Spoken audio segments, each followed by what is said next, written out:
Oke Bang Firman, ngelihat kasus donasi Agus dan Novi, tanggapannya seperti apa sih dari Bang Firman sendiri ngelihatnya?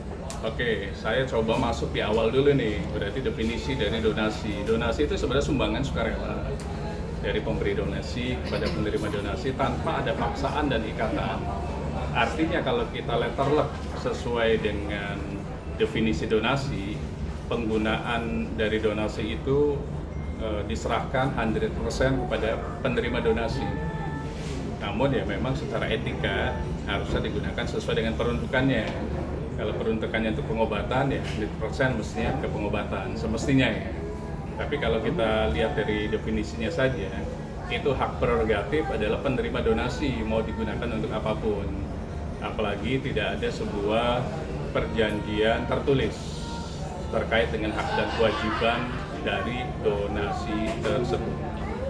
Bang, di pertengahan jalan kan diketahui kalau donasi dipakai Agus bukan untuk pengobatan, tapi untuk bayar utang keluarganya, Bang. Tanggapannya seperti apa, Bang? Oke, kalau peruntukannya tidak sesuai dengan goalnya tadi kan untuk pengobatan, tiba-tiba untuk bayar rumah, beli mobil dan lain-lain misalnya, apakah itu tidak sah? Nah balik lagi, karena dari definisi donasinya disesuaikan dengan keinginan penerima, berarti sebenarnya sah-sah saja. Makanya sekarang ada tertulisnya, sekarang ada written nggak, ada perjanjian nggak dari pemberi donasi kepada penerima donasi. Kalau ada perjanjiannya, di situ kan ada maksud dan tujuan, ada hak dan kewajiban, kemudian ada klausula lagi. Kalau memang tidak digunakan untuk pengobatan, itu harus dikembalikan misalnya. Itu bisa. Nah ini kan permasalahannya tidak ada tertulis. Kalau tidak ada tertulis, hanya satu solusinya, diaudit. Bang, nah setelah diketahui Novi akhirnya Agus mengembalikan donasi ke Yayasan Novi ini, Bang. Agus merasa terpaksa, Novi merasa nggak memaksa. Tanggapannya seperti apa, Bang? Sebenarnya yang tahu adalah mereka secara verbal. Mas Agus mengembalikan lagi ke rekening Yayasan. yayasan misalnya. Kemudian ada kalimat ini terpaksa, ini tidak terpaksa. Kalau menurut saya sebelum dikembalikan kan ada pembicaraan. Pembicaraannya adalah misalnya tolong dikembalikan karena begini, kemudian dikembalikan. Nah harus dilihat di situ pembicaraannya apa gitu. Apakah tekanan atau keikhlasan. Sebenarnya yang tahu adalah mereka, karena apa ini nggak tertulis. Kalau nggak tertulis kita pun nggak bisa kontrol. Kalau perjanjian tidak written itu susah untuk bisa didetect gitu. Nah itu harus ditanyakan ke mereka berdua sebenarnya. Bang, donasi kan sudah dikembalikan Agus ke Yayasan Novi ini, Bang. Tapi Agus masih dibully sama netizen, Bang. Ini seperti apa ngelihatnya, Bang? Kalau menurut saya gini, ini kan karena kasus ini kenapa bisa muncul dan Mas Agus kenapa bisa ada donasi, karena ada itikat baik dari Manovi kalau menurut saya. Jadi Manovi ini sebagai charity finder kira-kira gitu. Dia mencari kira-kira orang yang ingin dibantu atau orang yang korban itu dibantu oleh masyarakat seluruh Indonesia.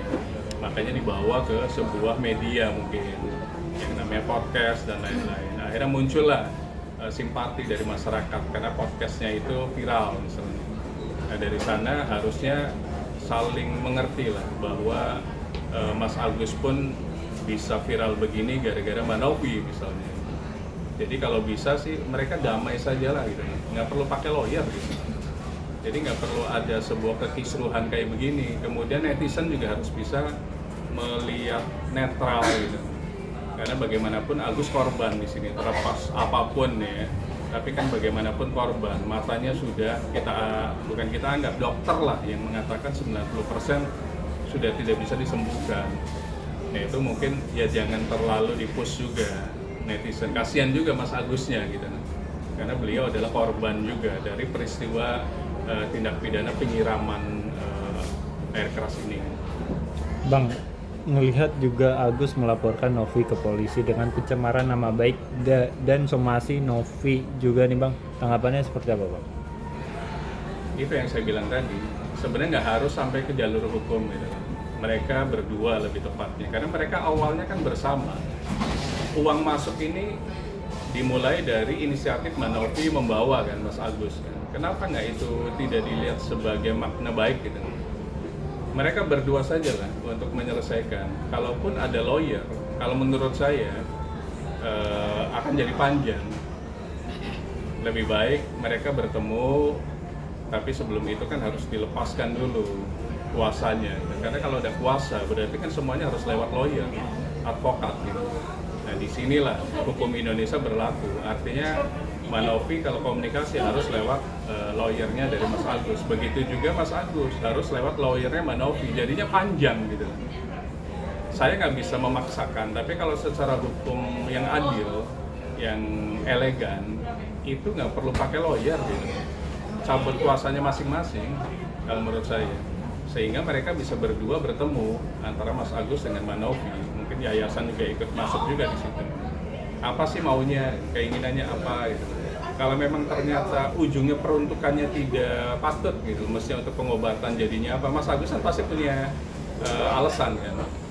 Saya gimana mau menggunakan itu toh udah 90% nggak bisa disembuhkan. Ya udah saya gunakan untuk beli yang lain gitu, misalnya untuk bikin warung. Sepanjang itu humanisme nggak masalah gitu semestinya. Jadi terkait pencemaran nama baik, nanti Manovi bikin LP lagi terkait penipuan, penggelapan, pencucian uang, jadinya panjang. Nanti LP dibalas LP. Apakah mau dua-duanya jadi tersangka nanti? Kan nggak akan mau gitu. Lebih baik damai saja kalau menurut kami. Bang, sekarang kan Bang Farad juga ingin audit Yayasan Novi, Bang. Dari Abang sendiri tadi ngomongin soal audit, artinya setuju atau seperti apa, Bang? Audit itu sesuatu yang wajar, karena ini kan tidak ada tertulis. Jadi kunci utamanya adalah audit. Kalau bisa audit dua-duanya. Yayasan kan dia audit. Rekening yayasan, yang rekening tunggal tadi mungkin ya, itu kan ada donasi untuk yang lain-lain juga. Tinggal dilihat tanggal sekian sampai tanggal sekian gitu kan. Itu tanggal sekian sampai tanggal sekian itu khusus untuk Agus misalnya. Benar. Nah itu yang diaudit. Begitu juga Agus yang sudah dapat donasinya diaudit juga gitu kan. Apakah betul-betul majority untuk pengobatan atau jangan-jangan tanpa pengobatan. Jadi kalau mau fair dua-duanya diaudit. Bang, muncul juga petisi kembalikan uang donasi yang sudah ditandatangani sama ribuan orang nih, Bang.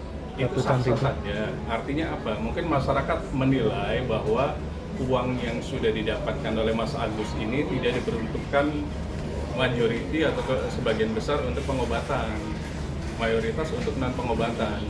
Jadi kalau menurut saya wajar saja petisi itu muncul gitu. Makanya saya bilang tadi, lupakan jalur hukum dulu. Lebih baik mediasi silaturahmi Manovi dan Mas Agus keluarga gitu. Itu lebih elok kalau menurut saya. Kalau enggak nanti panjang dan kasihan nanti mentality dari Mas Agus yang sudah matanya rusak gitu. Kemudian dicecar oleh masyarakat, netizen gitu. Itu kalau menurut saya. Dan mungkin sekarang yang menyebabkan juga kondisi Agus sendiri menurun nih, Bang. Dari Abang sendiri lihatnya Pasti, sebenarnya kalau saya lihat sih psikis, faktor psikis sih. Di media dan lain-lain, sosmed dan lain-lain, akhirnya kan menurun kesehatan fisik dan psikisnya. Jadi kalau menurut saya netizen jangan terlalu nge-push Mas Agus juga, kasihan gitu. Karena Mas Agus bagaimanapun korban, tinggal sekarang cari jalan keluar. Yang bisa mencari jalan keluar adalah pemberi donasi, Manovi dan Mas Agus. Duduklah bertiga, bikin sebuah kesepakatan tertulis gitu. Kesepakatan, perdamaian atau apa. Nah itu aja yang dipublish ke media. Sehingga media, masyarakat pun melihat fair enough gitu. Itu sebenarnya. Bang Farad kan merasa Novi merampas donasi milik Agus karena masuk ke rekening Agus nih, Bang. Sementara Novi merasa Agus tidak menggunakan uang donasi untuk pengobatan nih, Bang. Polemik Agus masih pakai BPJS sampai punya uang 1,5 miliar, Bang. Oke, gini, terkait dengan masalah masalah kepatutan penggunaan, yaitu balik lagi audit dulu dua-duanya, rekening yayasan diaudit, rekening Mas Agus diaudit, betul nggak peruntukannya untuk itu atau tidak. Kemudian hal-hal lainnya itu dibicarakan kalau menurut saya. Jadi faktor utamanya kalau menurut saya ini sudah ketidakpercayaan antara Mbak Novi sebagai koordinator dan Mas Agus.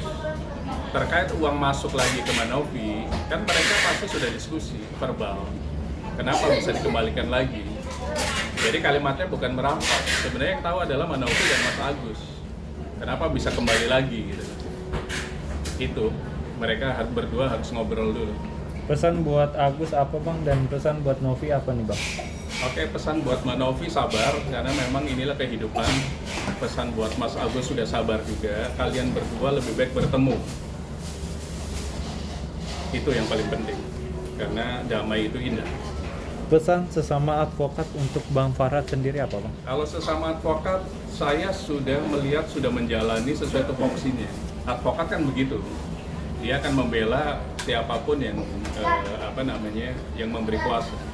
Jadi do the best sampai kasus ini apakah dicabut kuasanya atau sampai ke pengadilan.